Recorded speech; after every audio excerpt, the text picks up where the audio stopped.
म्हातारपणात येणाऱ्या एकटेपणाची भावना नेमकी कशी असते याचा कधी विचार केला आहे का तुम्ही? हा काही तासांचा एकटेपणा नसतो, तर जेव्हा तुम्ही रोज रिकाम्या घरात डोळे उघडता, शांतपणे जेवण करता आणि कोणाशीही एकही शब्द न बोलता दिवस संपवता, तेव्हा येणारा तो एकटेपणा असतो. अनेकदा लोक याबद्दल तेव्हापर्यंत बोलत नाही जोपर्यंत ते स्वतः त्या टप्प्यातून जात नाही, आणि तोपर्यंत अनेकजण स्वतःला हरवूनही बसलेले असतात. पण सत्य हे आहे की म्हातारपणी एकटे राहण्याचा अर्थ नेहमीच एकटेपणा नसतो. जर तुम्ही आत्तापासून काही विशेष सवयी लावून घेतल्या तर तुम्ही मानसिकदृष्ट्या कणखर, भावनिकदृष्ट्या स्थिर आणि शारीरिकदृष्ट्या निरोगी राहू शकता. मग कोणी सोबतीला असो किंवा नसो.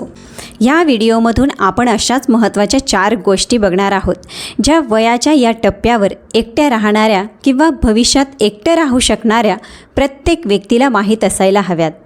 या केवळ मन रमवण्यापुरत्या गोष्टी नाहीत. या गोष्टी खऱ्या आयुष्यातील अनुभवांवर आणि मानसशास्त्रीय संशोधनावर आधारित आहे.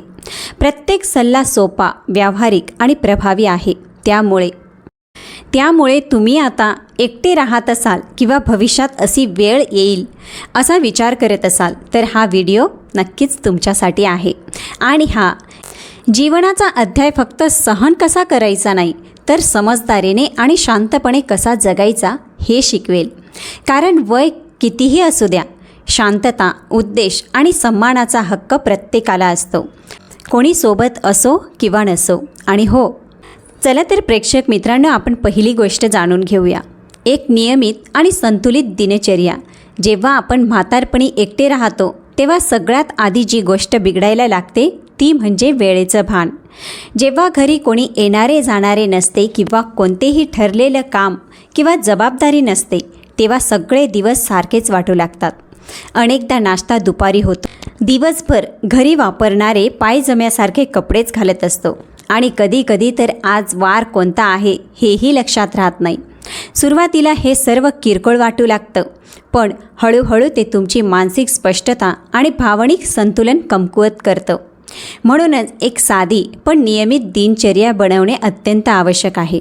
ही दिनचर्या खूप कठोर किंवा अवघड असायला नको, जी तुमच्या दिवसाला सुरुवात, मध्य आणि शेवट देईल.